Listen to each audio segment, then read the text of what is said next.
Salam, apa kabarmu? I am Abdullah and I am from Pakistan. Today I am going to react on video history of Indonesia in 12 minutes. So I'm very excited actually. It's my first reaction video ever. First reaction video. And I don't know much about Indonesia. I'm very interesting to see a Muslim country, how they live, how their culture is. And I'm just going to react, and after the video I will give my opinion and my point of view and my perspective about Indonesia. I'm very excited actually. So let's get started. Today, Indonesia is probably most commonly known around the world for one place, Bali. An exotic and romantic vacation spot, so many people view Bali as the representation of Indonesia as a whole. But what about the rest of the nation? How did that one island and the rest that make up the entirety of Indonesia come to be what they are now? Where did the history of Indonesia begin? Like its neighbor of Malaysia, Indonesia can trace its first signs of modern human life all the way back to about 40,000 years ago. Although there is also archaeological evidence suggesting that 40,000 years may be an underestimate, and other ancestors of today's humans may have been present in the region as long as 1.9 million years ago. Either way, the earliest reliable evidence of a sophisticated civilization in current-day Indonesia dates back to only about 400 BC. With the discoveries of Indian trade goods in the region and inscriptions found in West Java and eastern Kalimantan, it is also believed that trade with China would have been concurrent with the trade between the Indonesian archipelago and India. Commerce with these particular foreign nations would have also brought the religions of Buddhism and Hinduism to the islands, beginning or contributing to the outside influence on the region. Jumping ahead to the 7th century, the powerful trade-oriented Srivijaya Empire, originating from the island of Sumatra, flourished from the Malay Peninsula down to Java. Despite their remarkable success over multiple centuries, the Buddhist Empire of Sriwijaya faced its decline after the Chola Empire from India seized their Sumatran territory of Palembang and apprehended their king in 1025. From that point on, the Sriwijaya Empire essentially collapsed, making room for the Hindu kingdom of the Majapahit Empire. Founded in 1292, the Majapahit Empire rose to dominate the modern-day Indonesian region throughout the 13th and 14th centuries, prospering through trade as the Sriwijaya Empire had done before them. Still, just as their predecessors, the Majapahit Empire hit a wall and began a rapid downfall. Theirs came after the death of one of their leaders, Gajah Mada, in 1364, and the following death of the king Hayam Wuruk in 1389. Leading up to this time, the Islamic faith found its way to the archipelago and began to really take hold over the ensuing centuries. Many different lesser-known sultanates found success throughout the islands as a result, some even outlasting the dominion of the Majapahit Empire. As these kingdoms continued to grow trade in and out of the region, European powers became attracted to the spice market that it offered. The first of such nations to arrive in modern-day Indonesia were the Portuguese and the Spanish in the 16th century.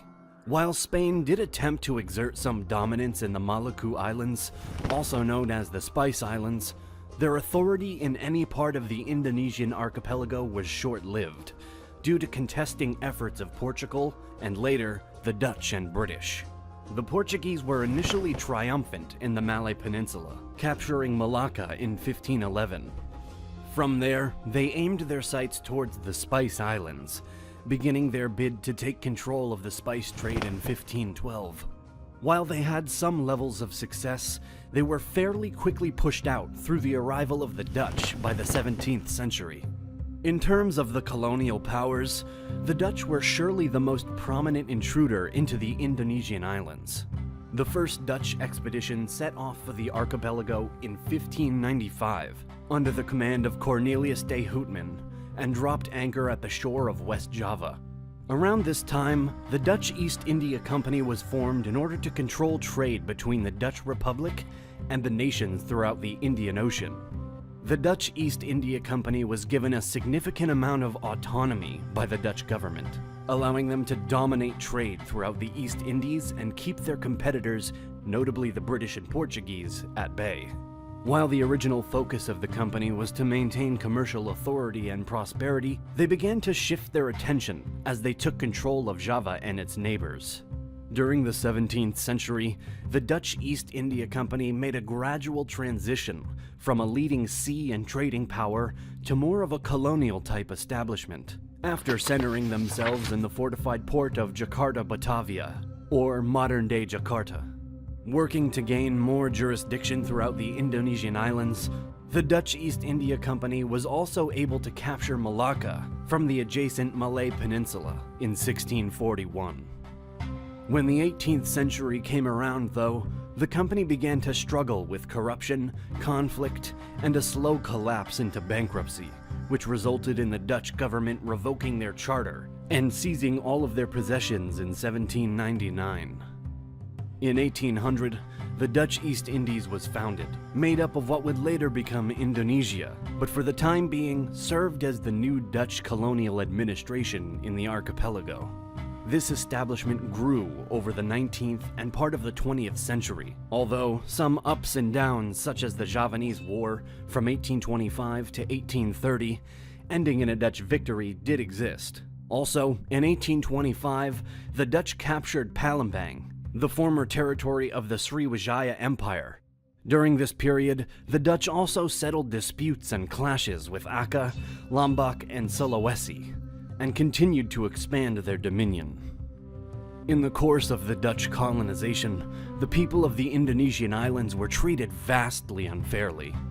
As Dutch priorities shifted more towards agriculture, the local farmers were mandated to set aside 20% of their own property in order to grow crops for the Dutch to export, such as pepper, sugar, cinnamon, tea, and coffee, and indigo. By the 1870s, the colony moved to a free market system and began to form private plantations, although the local people were still not truly treated justly. Finally, at the very start of the 20th century, the Dutch installed a new system in order to promote the welfare of the archipelago's locals, known simply as the ethical policy. This new program brought about changes such as the construction of new schools in the region, government reforms that allowed more autonomy for the local officials, and the opportunity for some of the indigenous people to become more educated and learn more about the Western world. Even with these improvements, though, not every local was impacted, and therefore many people on the island still felt oppressed by the colonial authority.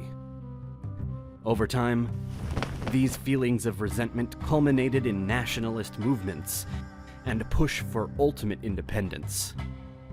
Unfortunately for the people of the archipelago, the fight for freedom was swiftly interrupted by the intrusion of the Japanese during World War II. At first, the locals were not completely displeased by what they saw as a liberation from their Dutch oppressors.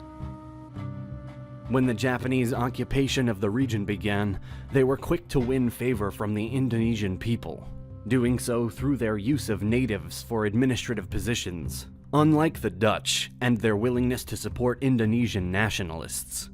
The successful strategy was only temporary, though, as the Japanese opted to use the Indonesian islands in whatever form best suited them during the war, which drew some disapproval from a number of locals. Still, the relationship between the Japanese and natives was not horrible, and as the Axis power began to face defeat in the World War, they threw their support even further behind the Indonesian independence movement. During the latter half of 1944, the Japanese declared their goal of creating a self-governed East Indies, which was later confirmed in August of 1945, when Terauchi Hisaichi, commander of Japan's Southern Expeditionary Army Group, summoned Muhammad Hatta and Sukarno, two Indonesian independence movement leaders, and informed them that Japan intended to make an immediate transfer of independence. The two nationalist men announced Indonesia's independence, declaring it an independent republic, once word was out of the Japanese surrender to the Allied forces on August 17, 1945. The proclamation of an independent republic was not quite so simple, though, and sparked a series of clashes between the Indonesians and the colonizing forces of both the British and Dutch. The British were less compelled to fight back, eventually withdrawing as the Dutch stepped in to try and retake their former possession. After repeated failures, unsuccessful police actions, and growing condemnation from the far west, such as the US, at long last, in the final weeks of 1949, the Dutch recognized Indonesia. The following years marked a time of political and constitutional development, accompanied by agricultural and economic ups and downs as well. Beginning first as a parliamentary democracy, subsequently following what then-President Sukarno called a guided democracy, started in February of 1957. The republic then fell into the hands of a dictator, former General Suharto, in 1966, before finally returning to a democracy as of 1999. Today, Indonesia is still growing and developing as an independent nation, and an overall population of roughly 273.5 million people in 2020. The Republic of Indonesia is now led by their seventh president, President Joko Widodo of the PDIP, or Indonesian Democratic Party of Struggle.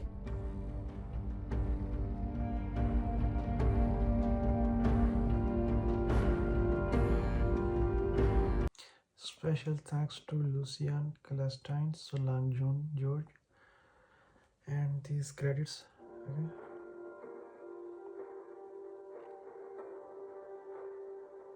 Actually, that was not enough. It's just first part. I will react again to part 2 of this video. I want to research more about Indonesia. I want to know more about. It was very short video.